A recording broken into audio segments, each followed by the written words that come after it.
What's going down, everybody? This is Bronco Juggalo. Hey everybody, this is Danny Bronco. And today we are continuing our Mel Brooks segment, which we are now going to call History of the Brooks, which is thanks to Jay Super Awesome. I put it out there on the community page for you guys to give suggestions, and that is the one I picked. And it very much works out because, of course, Mel Brooks has a movie called History of the World, Part 1. So this is History of the Brooks Part 2. Today we are doing Young Frankenstein, considered to be one of the most funniest films ever created, and I definitely agree. Now, this movie came out in 1974 and was directed, of course, by Mel Brooks. It stars Gene Wilder, who also co-wrote the film, as Baron Frederick von Frankenstein. As Baron Frederick von Frankenstein. He wants no association with his family, so he calls himself Frankenstein. And Frederick is what Igor calls him. Now, Igor's name may not actually be Igor, it may be Igor, but he makes the joke since it's Frederick von Frankenstein, it's Igor, not Igor. So that kind of sticks through the movie, and they call him Igor in the whole thing. Igor, of course, is played by Marty Feldman, a comedic genius, in my opinion. The monster, as he's credited, is played by Peter Boyle, another comedic mastermind. Cloris Leachman plays Frau Blucher. Madeline Kahn as the fiancée. And Terry Garr as Inga, the assistant. Frederick von Frankenstein, he inherits his family estate.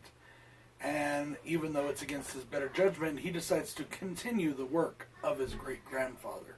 Now, some cool facts about this movie is that they actually used original 1931 Frankenstein movie equipment from the Frankenstein lab. That's pretty dope. I thought that was very cool. That was really cool.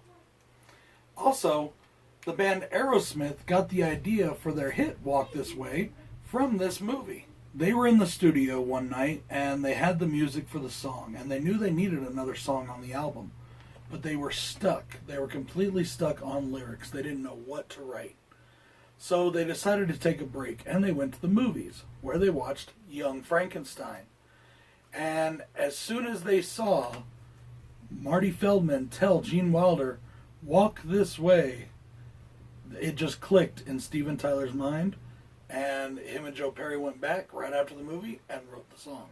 Now, guys, I have no cons for this movie, as I find this movie to be absolutely amazing.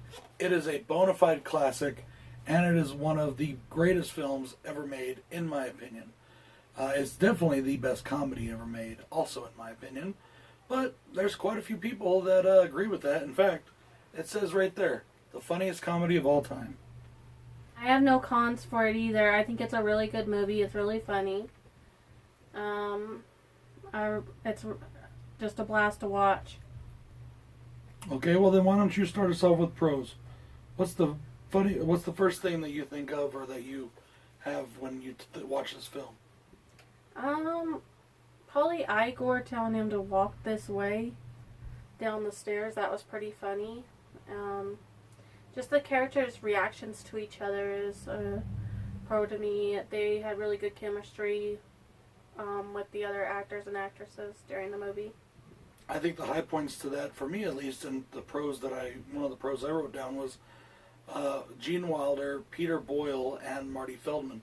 Their chemistry with one another, plus just their comedic timing and their comedic presences, are all just tremendous in this film. I think those three in particular do an amazing job. Yeah, they do. I think the lab is really cool. With them using the old equipment, like he said, from the original Frankenstein. I thought that was really cool and awesome looking. I like that they filmed this movie in black and white. It gives it that old school monster feel. It really does bring it back to the Universal monster movies. And I think they did an amazing job. You know, later on, when he does Dracula Dead and Loving It, I understand why he didn't do that one in black and white. Because by the 90s to 2000s, a lot of audiences were different.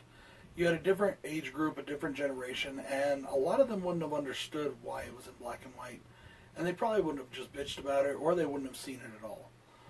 That's something a few people had brought up with Kevin Smith about Clerks, and I think it adds to the experience. I think both with Clerks and with Young Frankenstein, it adds to the experience of being filmed in black and white. I think that it just gives a whole new character to the film.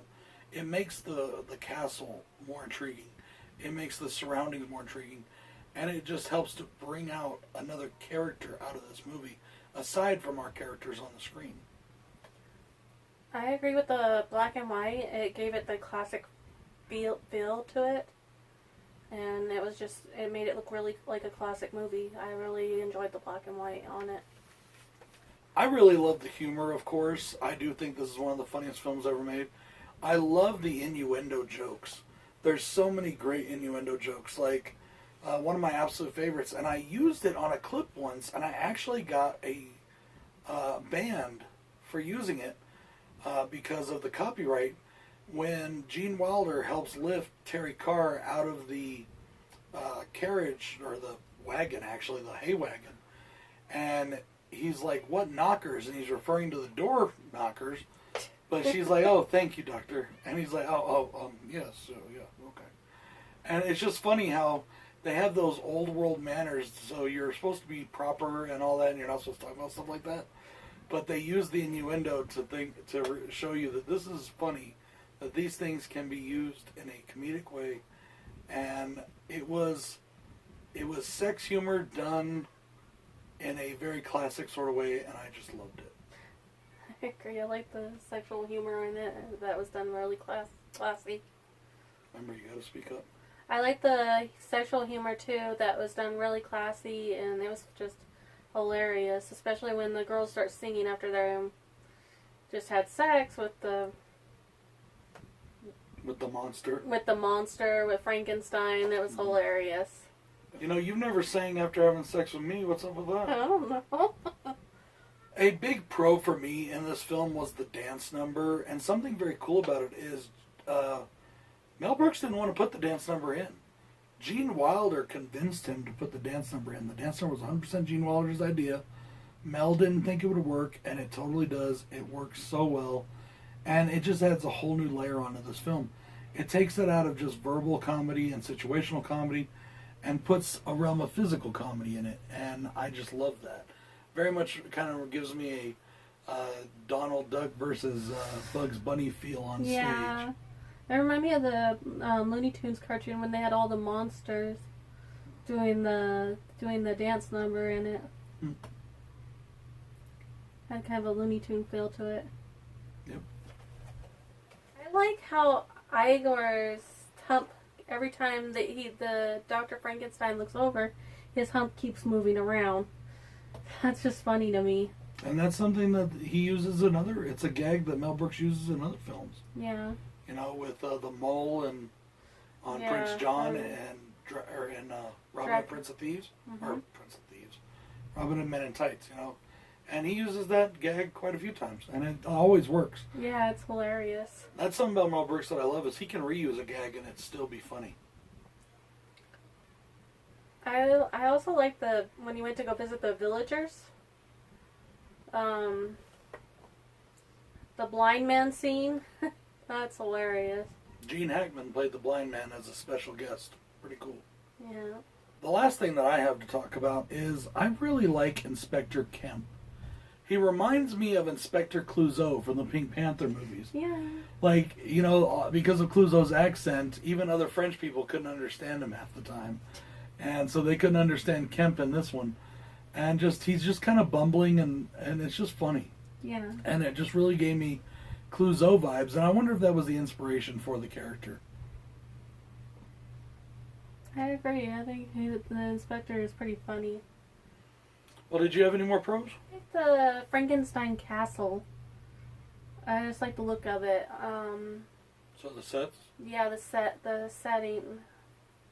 The sets, yeah. Very cool. I like it too. I think they do a good job. And like I said, I wonder at the end there, when the monster is married to Madeline Kahn's character, spoiler by the way, but if you haven't seen this movie, it's been out since 1974. Go watch it. And it looks like they're in like a classic, like American looking house. So I wonder if they're back in America because we know that Dr. Frankenstein, who ends up marrying Inga, is back in Transylvania. Yeah. So I just was curious. I always wondered if they were back in America. You wanted to discuss your favorite character. Who's your favorite character? I like the Frankenstein monster. Igor and Dr. Frankenstein are my 3 favorites. Very cool. I also love all 3 of those characters. I think it's a great ensemble cast. And this is definitely a movie that we recommend. Yep. Guys, check out Young Frankenstein if you haven't already. Have you been living under a rock? Just asking. This is an awesome film. Absolutely love it.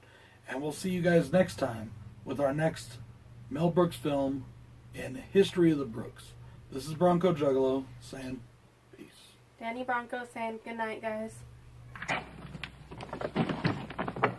Luca!